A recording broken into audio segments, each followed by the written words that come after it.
رب اشرح لی صدری ویسر لی امری واحلل عقدۃ من لسانی یفقہوا قولی۔ الجواب، اب یہ جواب شروع ہوتا ہے پوری کتاب پر محیط۔ قرآن و حدیث اور اقوال صحابہ کی روشنی میں یہاں سے ایک اہم بات پتہ چلتی ہے کہ ابن قیم کا انداز کیا ہے کہ کسی بھی مسئلے کے جواب میں دلائل کہاں سے لاتے ہیں؟ قرآن و سنت سے اور صحابہ کرام کے طریقوں سے، اور یہ طریقہ سب سے بہترین طریقہ ہے۔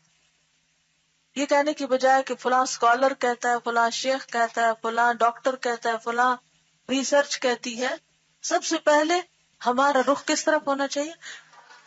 قرآن کیا کہتا ہے، سنت کیا کہتی ہے، صحابہ کیا کرتے تھے۔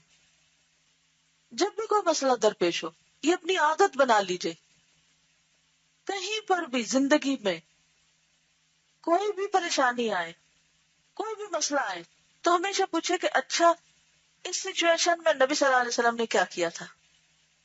مثلا کو فوت ہو گیا، کسی کے والدین فوت ہو جائیں، کسی کی اولاد فوت ہو جائے، کسی کے رشتہ داروں میں سے کوئی چلا جائے، کسی کو مال کی کوئی تکلیف آ جائے، کسی کو لوگ ستائیں، تو ہر دفعہ آپ یہی پوچھتے جائیں اپنے آپ سے قرآن کیا کہتا ہے، نبی صلی اللہ علیہ وسلم نے کیا کیا، آپ نے کیا فرمایا، صحابہ کیا کرتے تھے۔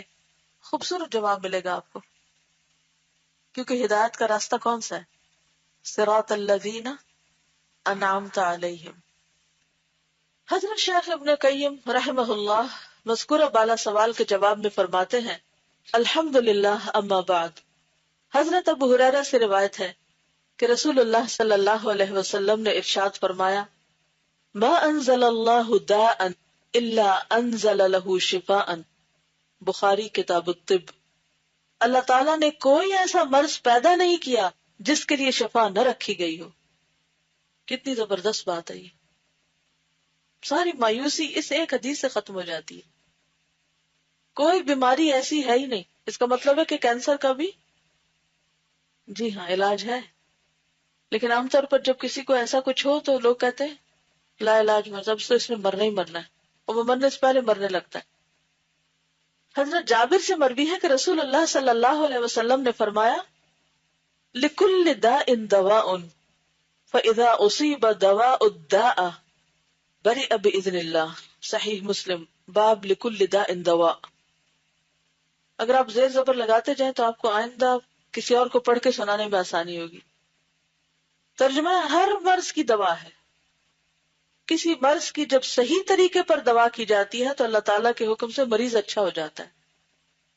یعنی دوا تو ہے لیکن آپ تلاش کریں تو بات ہے، اور پھر طریقہ بھی صحیح ہو۔ بعض اوقات دوا بھی ہوتی ہے، یہ بیماری ہے، یہ دوا ہے، لیکن کس وقت کتنی دوا لینی ہے، جب تک یہ ٹھیک نہ ہو، یہاں درستگی نہ ہو تو علاج صحیح نہیں ہوتا۔ یہی ڈاکٹر کی ضرورت پھر پیش آتی ہے نا، ورنہ تو لوگ کسی میڈیکل سٹور پہ کھڑے ہو جائے اور پوچھتے رہے کس مرض کی دوا، یہ کس کی، اور ہر ایک ڈاکٹر بن جائے، ہر ایک حکیم بن جائے، اور وہ لوگوں کو دینا شروع کر دے۔ ہاں؟ لیکن یہ کون ڈٹرمن کرتا ہے کہ کس مرض میں کتنی دوا دی جائے گی؟ یہ ڈاکٹر بتاتا ہے۔ ڈاکٹر علم حاصل کرتا، محنت کرتا تو اللہ تعالیٰ اس کو حکمت دے دیتا ہے، اس کو سمجھ دے دیتا ہے۔ تو اس لیے جب کسی ڈاکٹر کے پاس جائیں تو جس وقت وہ آپ کو دیکھ رہا ہو تو آپ ساتھ ساتھ ایک دعا مانگا کریں کہ یا اللہ اس مرض کا جو صحیح علاج ہے وہ اس کے دل میں ڈال۔ ایسا نہ ہو کہ وہ الٹا کام کرے کہ میں پہلے سے بھی جاؤں، پہلے سے بھی حال خراب ہو جائے۔ کئی دفعہ ایسے بھی ہوتا ہے نا، بہت سے لوگ ڈاکٹروں کے ہاتھوں دنیا سے رخصت ہوئے۔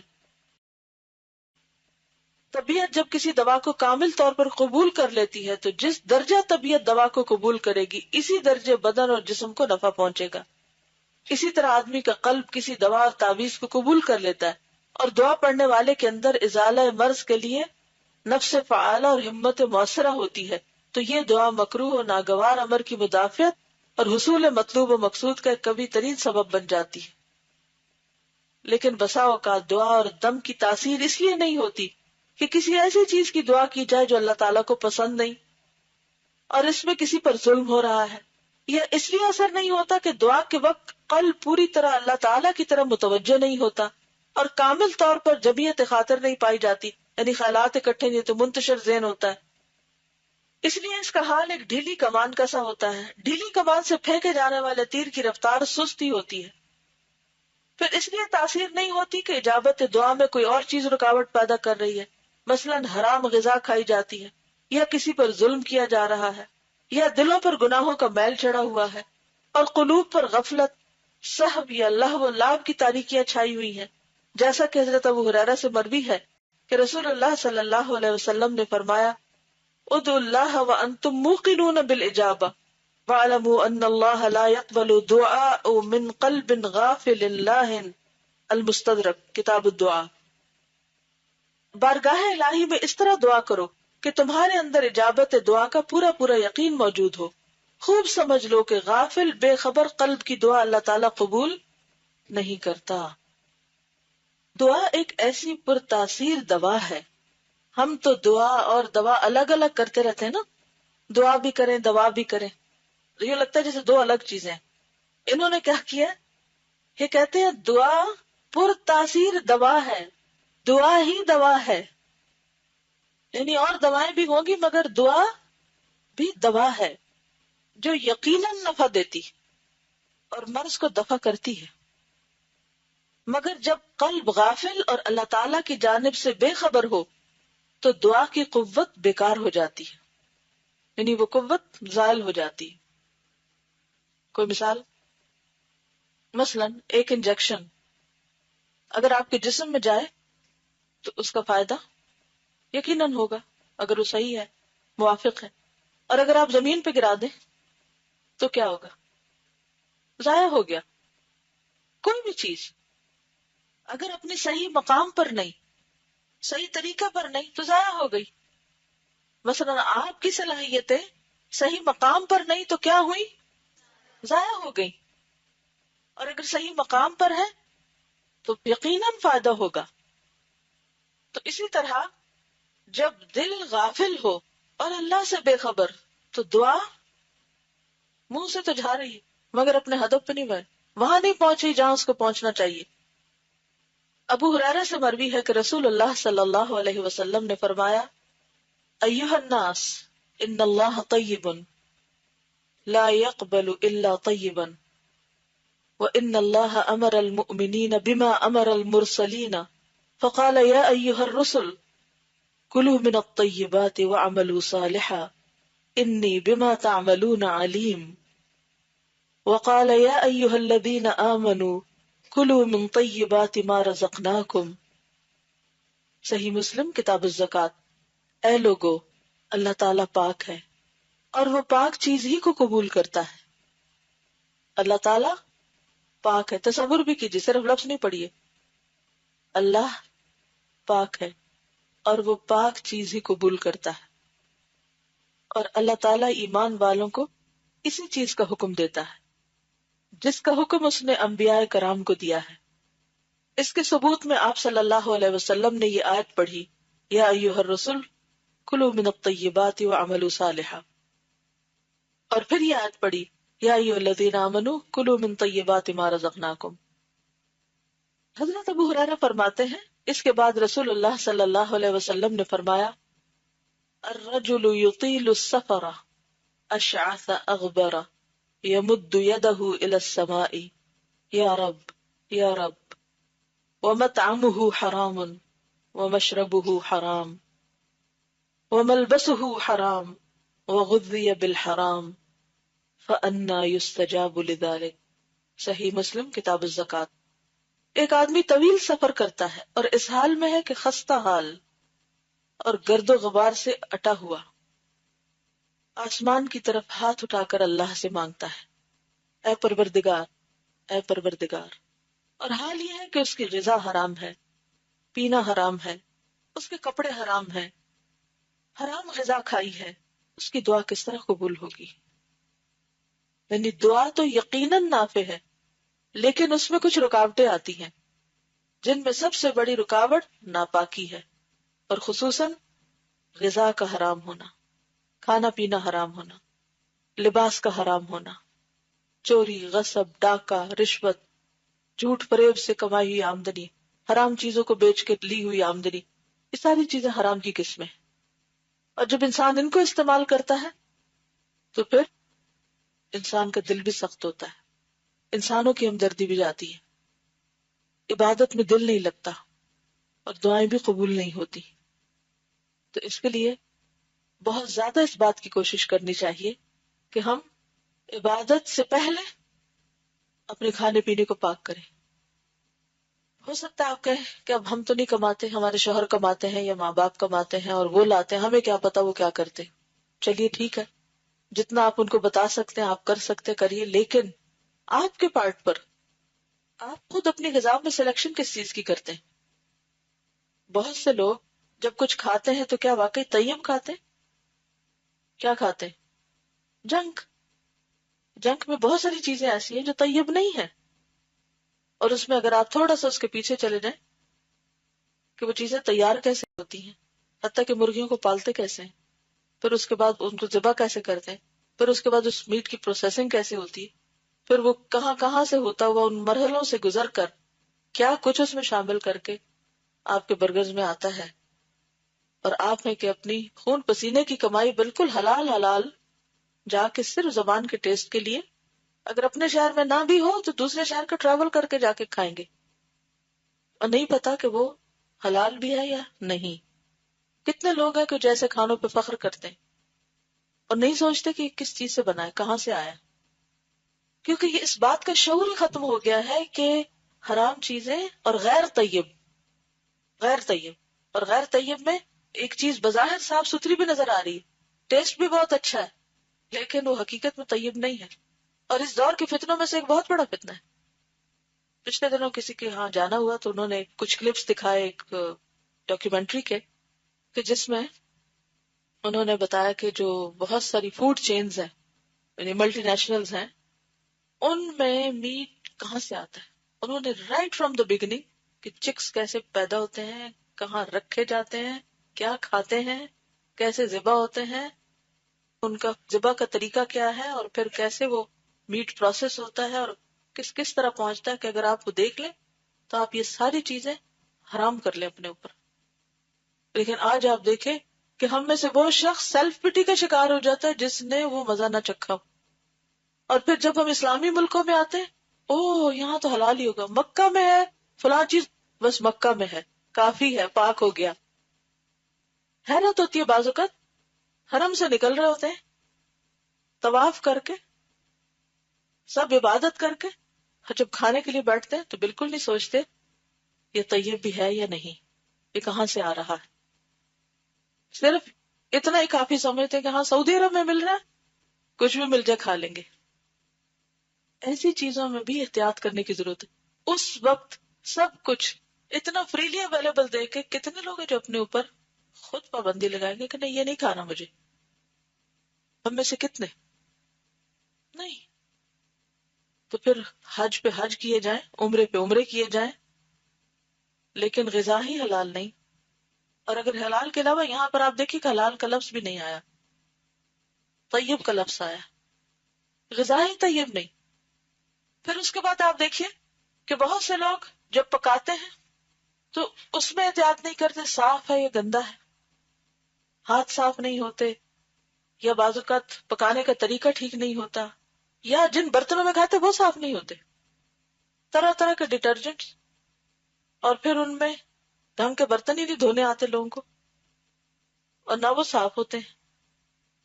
پھر بعض اوقات مکھیاں ہیں، گرد و غبار ہے، بس ٹھیک ہے مزے کی چیز ہے، دیکھ کے رال بہ گئی ہے، کھانا ہی ہے، بس زبان کے چسکے کے لیے بھوک ہے یا نہیں تب بھی کھانا ہے. تو وہ پورا سسٹم بگڑا ہوا ہے ہمارا، کہ ایک شخص مصیبت میں گرفتار ہے، مصیبت کا نام نہیں لیا اس نے، کیا مصیبت تھی؟ اس کی مایوسی اور نا امیدی نہایت بڑھ چکی ہے. یعنی جو چیز حاصل کرنا چاہتا وہ حاصل بھی نہیں ہوتی، اور دل سے اس کی خواہش بھی نہیں جاتی، اور وہ سمجھ رہا ہے کہ اگر یہ مصیبت اور ابتلا یعنی آزمائش یوں ہی رہی تو اس کی دنیا اور آخرت دونوں تباہ ہو جائیں گی. دنیا کیسے؟ کہ جس چیز کے پیچھے وہ بھاگ رہا ہے وہ بھی ملنے والی نہیں، مل سکتی ہی نہیں. کیونکہ بعض اوقات ایسا بھی ہوتا ہے نا کہ انسان کا دل کسی ایسی چیز میں اٹک جاتا ہے جو اس کے لیے ہے ہی نہیں، اور پھر وہ اپنے دل کو بھی نہیں سمجھا پاتا، وہ درد بھی نہیں ختم ہوتا. اب اس کی وجہ سے کیا ہوتا ہے؟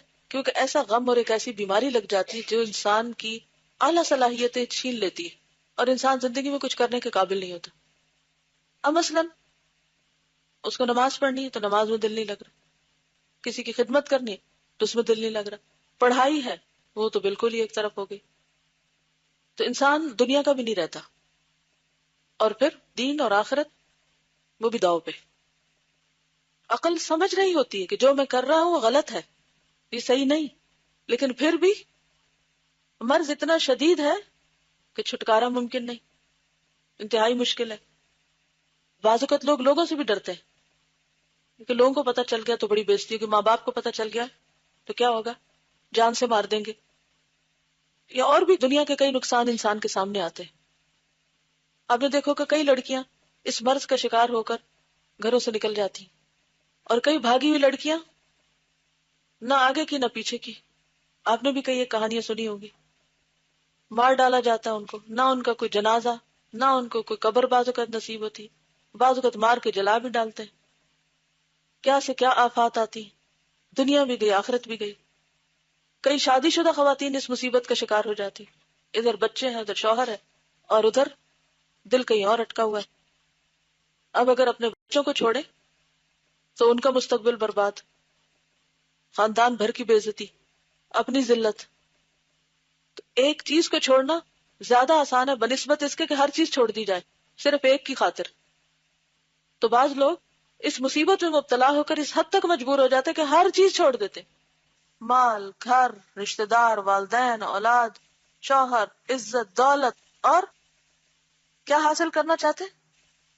خیالی دنیا کی کوئی ایک ایسی چیز کہ جو ان ساری نعمتوں کا بدل نہیں ہے، کسی ایک انسان کا حصول جس کی وہ ویلیو اور وہ قیمت ہے ہی نہیں، وہ کچھ بھی نہیں دے سکتا. تو نتیجہ کیا ہوتا ہے؟ پھر بھی کیا کسی ایسے انسان کے دل کو آسانی سے سمجھایا جا سکتا ہے؟ آپ نے دیکھا ہوگا کہ جو لوگ اس مصیبت کے شکار ہوتے ہیں ان کو ایک سمجھا رہا ہے، دوسرا سمجھا رہا ہے، ایک ڈانٹ ڈپٹ کر رہا ہے، کوئی کچھ کر رہا ہے، کوئی کچھ کر رہا ہے. پچھلے دنوں کوئی خاتون ایک بچی کو لے کر آئی، اس بچی نے پہلے ایک خط لکھا مجھے، اور اس خط میں اس نے اسی مسئلے کا ذکر کیا ہوا تھا. کیونکہ 14 سال کی بچی تھی، ماں باپ کہیں اور رہ رہے تھے، اور پیچھے سے کسی لڑکے نے اس کو ورگلا لیا اور خفیہ نکاح بھی کر لیا. ماں باپ کو پتا نہیں، ماں باپ جہاں کہیں اور رشتہ کرنے لگے تو وہ مانی ہی نہ لڑکی. اب جب پتا چلا ماں باپ کو، انہوں نے لڑکے کا پتہ کیا، وہ اس قابل ہی نہیں تھا کہ اس سے بچی کی شادی کی جائے، کیونکہ کسی کے ساتھ شادی کرنا جو ہے کہ بہت بڑی ذمہ داری کی بات ہوتی ہے. ایسی تھوڑی ہوتا ہے کہ انسان کسی کے ساتھ بھی اپنی بیٹی کو رخصت کر دے جو اس کی ذمہ داری نہ لے سکے. اینی ویز لمبی سٹوری ہے، لیکن اس بچی نے جو اپنا حال لکھا ہوا تھا وہ اتنا دردناک تھا کہ میں کچھ بھی کر لوں میں اس لڑکے کو نہیں بھلا پا رہی. مجھے پتا ہے کہ وہ میرے حق میں ٹھیک نہیں، لیکن یہ مصیبت جاتی نہیں. ماں ہے تو وہ رو رہی ہے، باپ ہے تو وہ پریشان ہے، نہ کوئی دھمکیاں اثر کر رہی، نہ کچھ اور اثر کر رہا ہے. سوکھ کے کانٹا ہوئی ہوئی تھی لڑکی، بالکل جیسے بیمار ہوتا ہے نا انسان، بیمار. نہ کوئی نصیحت اثر کر رہی، نہ کوئی پیار، نہ کوئی ڈانٹ، نہ کوئی مستقبل کا خوف. جیسے کہ دیوانہ نہیں ہوتا انسان کہ نہ میں کھا سکتی ہوں، نہ میں سو سکتی ہوں، نہ میں یہ کر سکتی ہوں، نہ میں وہ کر سکتی ہوں. اس سے بڑی بیماری کوئی ہوگی؟ اس سے بڑی آفت، اس سے بڑی مصیبت کوئی ہوگی؟ لیکن شیطان چونکہ انسان کا سری دشمن ہے تو بسا اوقات انسان کو ایسی ہلاکت میں دھکا دیتا ہے جا کے، ایک حرام چیز کو، ایک بدترین چیز کو خوبصورت بنا کے دکھاتا ہے کہ ہر چیز انسان داؤ پہ لگا دیتا ہے اور اپنی ہلاکت کی پرواہ نہیں کرتا. آپ نے دیکھا ہوگا کہ بعض لوگ خودکشی کر لیتے ہیں، ایسی کہانیاں بھی پڑھی ہوگی اور اخباروں میں دیکھی ہوگی آپ نے. اب آپ کو پتا ہے کہ خودکشی کی سزا کیا ہے؟ کسی انسان کی خاطر اپنی جان دینا. اور پھر آپ دیکھیں کہ اس کے پیچھے کس قدر شیطان کا دھوکا ہے اور بلا ہے کہ ایسے ایسے خوبصورت گانے کہ پتہ نہیں جان دے دیں گے ہم یا مر جائیں گے اور پتہ نہیں کہاں سے کیا ہو جائے گا. اس قسم کی باتیں اتنے خوبصورت بول اور اتنے خوبصورت راگوں میں بیان کی جاتی ہیں کہ انسان سمجھتا ہے کہ شاید زندگی ہے تو یہی، یہ جنت ہے. عشق کی آگ میں جلنا کیا ہے؟ جہنم میں جانا. اچھا وہ کیا ہوتا ہے جب وہ بگڑا ہوا ہے نا تو پھر نہ عبادت میں خشوع ہے، نہ دعا میں دل ہے. یعنی آپ دیکھیں کہ کس قدر مصیبت ہے کہ ہماری کہیں یکسوئی ہوتی نہیں. اور بڑے تو کیا، بچے کو آپ دیکھیں کہ جی ہائپر ہے، کیسے ہائپر ہو گیا کبھی نہیں سوچا، بس یہ کہہ کے چپ ہو جاتے ہیں آج کل کے بچے ایسے ہی ہیں. اور مائیں اپنی جان چھڑانے کے لیے جاؤ وہ جوس پی لو، جاؤ وہ ٹافی کھا لو، بس اسی طرح کے جنک ان کو بھی پکڑاتی رہتی ہیں. تو بچے خوش رہے اور ہماری جان چھوڑے رکھے، جو مرضی کرے، ہمیں نہ ستائیں، ہم جو کر رہے ہیں ہمیں کرنے دے. تو پھر وہ بنیاد ہی خراب ہو گئی نا.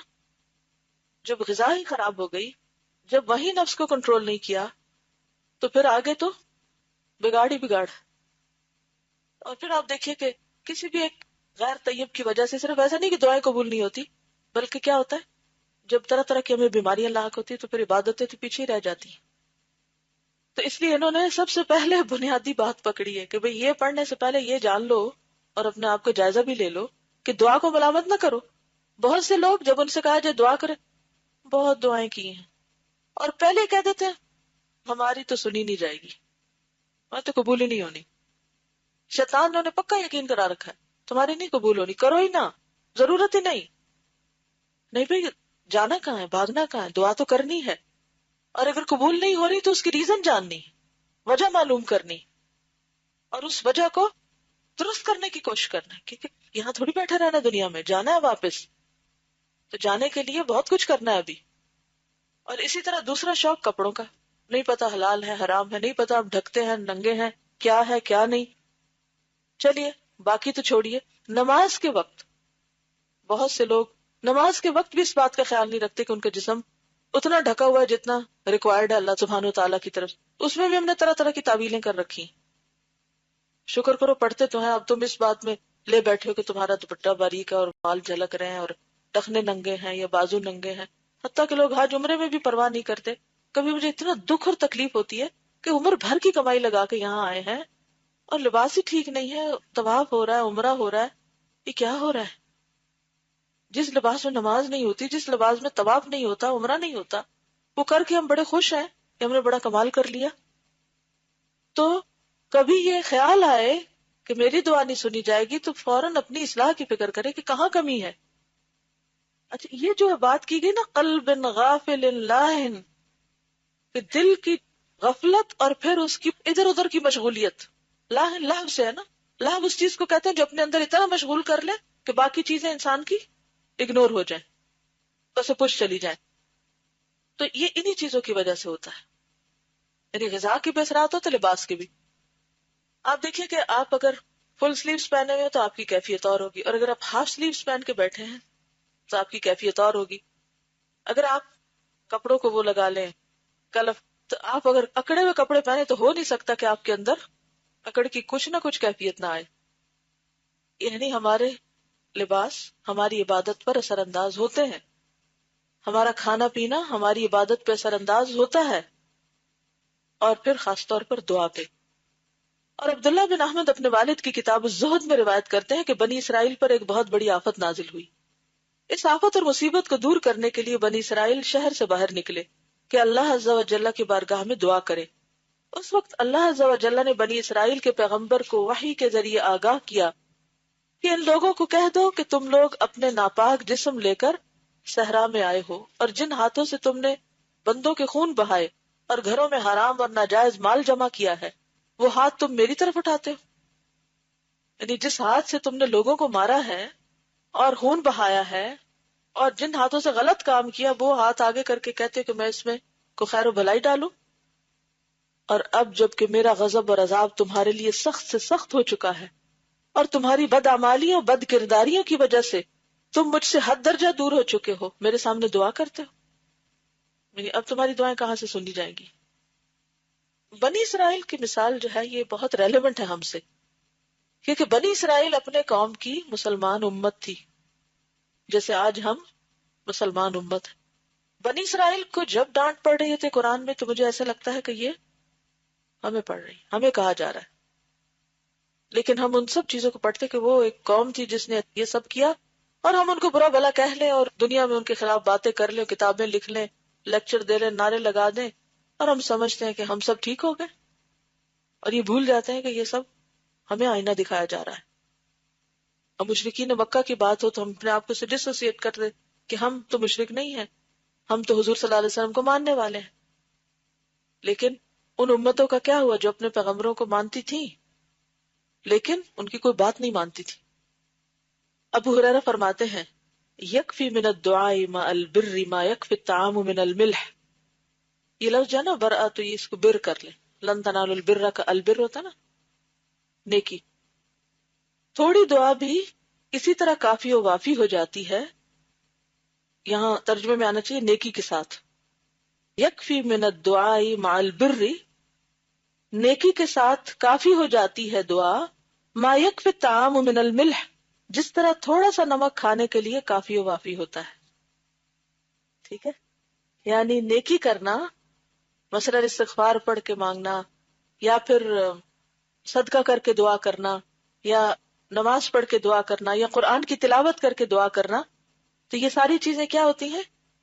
یعنی اگر آپ کو نیکی کا کام کرتے ہیں، اچھا کام کرتے ہیں، اللہ کو راضی کرتے ہیں، اس کے ساتھ چھوٹی سی دعا بھی کر لیتے ہیں تو وہ بہت کافی ہے. اچھا آج کل کیا ہے، ہمارا حال الٹ ہے.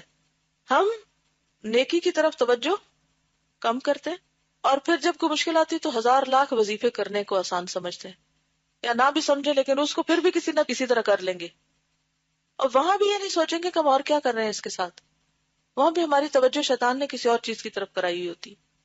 کس قدر اس وقت امت مسلمہ کے اندر ہی یہ بات رائج ہے کہ کوئی مسئلہ ہوگا، اگر لوگوں کو کہیں بھی 2 نفل پڑھ لو اور دعا کر لو تو اس سے وہ بھاگیں گے کہ 2 نفل. اگر کہیں کہ نماز پابندی سے پڑھو تو دعائیں قبول ہوں گی، نماز. قرآن پڑھو کہ شفا ہے، قرآن. زکوٰۃ پوری دو، زکوٰۃ. حج کرو، حج.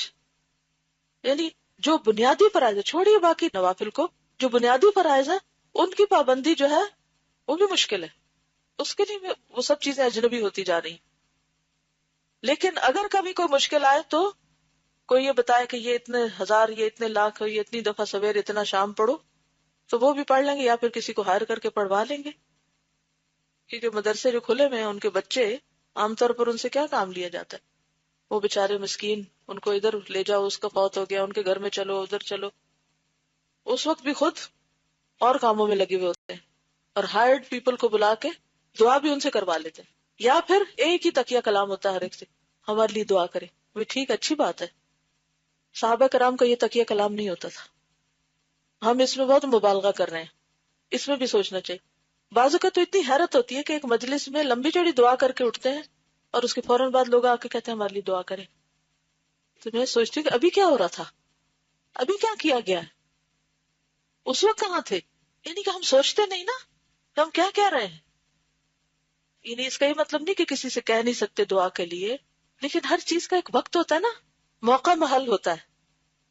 تو جب نیک کام کرو گے تو تھوڑی سی دعا بھی بہت کافی ہو جائے گی. اسی لیے آپ دیکھیں کہ نبی صلی اللہ علیہ وسلم کی دعائیں کوئی 2-4 صفحوں پہ مشتمل نہیں ہوتی. ایک ایک دعا کتنی ہے، کوئی 1 لائن کی ہے، کوئی آدھی لائن کی ہے، کوئی 2 لائنوں کی. ہارڈلی کوئی ایک آدھ لمبی دعا ہوگی، باقی کتنی کتنی وہ چھوٹی ہیں. لیکن ساری توجہ کس پہ ہے؟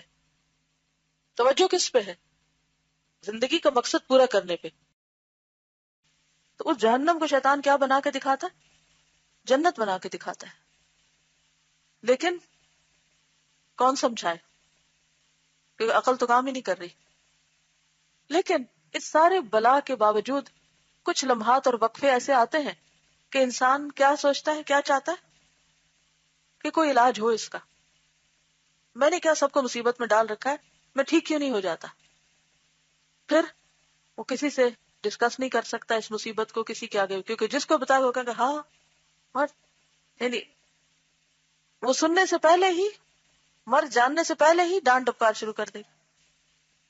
یعنی اگر کسی کو ایسی مصیبت کا سامنا ہے تو کوئی ہے جس کے پاس جا کے وہ روئے اور وہ اس کا کوئی حل پیش کر سکے؟ دل کس کے ہاتھ میں؟ اللہ کا. تو اس کا یہ مطلب نہیں دل اللہ کے ہاتھ میں تو ہم بھٹکے رہیں، ہم اپنے آپ کو جسٹیفائی کر لیں، کیونکہ یہ بھی ہمیں شیطان سجھاتا ہے. دیکھو دل چونکہ اللہ کے ہاتھ میں ہے، اب اگر اللہ نے تمہیں بھٹکا دیا ہے تو پھر تم سیدھا راستہ کہاں سے پاؤ گے؟ ہاں تو پھر اللہ ہی سے رجوع کرنے کی ضرورت ہے نا، اللہ ہی کی طرف پلٹنے کی ضرورت ہے. انسانوں کے پاس شاید آپ کو علاج نہ ملے. اس کا علاج تو بکرات اور سکرات کے پاس بھی نہیں تھا.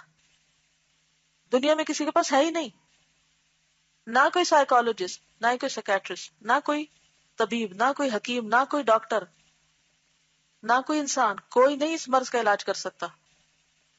یہ لا علاج مرض ہے سوائے ایک ہستی کے جس کے پاس دوائے شافی ہے. لیکن ایسی بیماری میں سب سے زیادہ وہی ہستی بھولتی ہے، پھر اسی کو پیچھے کر دیا جاتا ہے. شیطان ادھر جانے ہی نہیں دیتا کہ اگر اس کے دل میں اللہ کی محبت آ گئی تو یہ تو میری جال سے نکل جائے گا، لہٰذا وہ ادھر جانے ہی نہیں دیتا، اس کے لیے خالص ہونے ہی نہیں دیتا. تو وہ کہتے ہیں کہ ایک شخص مصیبت میں گرفتار ہے، اس کی مایوسی اور نا امیدی نہایت بڑھ چکی ہے، اور وہ سمجھ رہا ہے کہ اگر یہ مصیبت اور ابتلا یوں ہی رہی تو اس کی دنیا اور آخرت دونوں تباہ ہو جائیں گی. اس مصیبت اور ابتلا کے دفعیے کے لیے، یعنی دور کرنے کے لیے، ہم یعنی ہر قسم کی کوشش اور طریقے آزمائے جا چکے ہیں، لیکن یہ کسی طرح دور ہوتی نظر نہیں آتی، بلکہ اس میں اضافہ ہی ہوتا جا رہا ہے. یہ بھی ایک اور مصیبت کہ مرض بڑھتا گیا، جو دوا کی، یہ بھی اسی مرض کے لیے شعر ہے. حافظ و ناقد شیخ شمس الدین ابو عبداللہ محمد بن شیخ صالح ابو بکر المعروف بابن قیم رحمہ اللہ تعالی سے دریافت کیا گیا کہ اس قسم کی مصیبت اور ابتلا کے دفعیے کے لیے کیا تدبیر اختیار کی جائے اور کون سا طریقہ اختیار کیا جائے کہ اللہ تعالیٰ اپنے اس بندے پر رحم فرمائے، کیونکہ جو کسی بندے پر رحم کرتا ہے اور مصیبت میں اس کی اعانت و امداد کرتا ہے، خدا اس کی اعانت کرتا ہے. افتونا مأجورین، پڑھیے اس کو. اف کیا مطلب؟ جواب دیجیے، ہم کو اجر پائیں گے، یعنی اللہ آپ کو اجر دے گا. جزاک اللہ، ہی مطلب یہ مأجور یعنی جس کو اجر دیا جائے. جزاکم اللہ خیرا. سبحانک اللہم و بحمدک، نشہد ان لا الہ الا انت، نستغفرک و نتوب الیک. السلام علیکم و رحمۃ اللہ وبرکاتہ.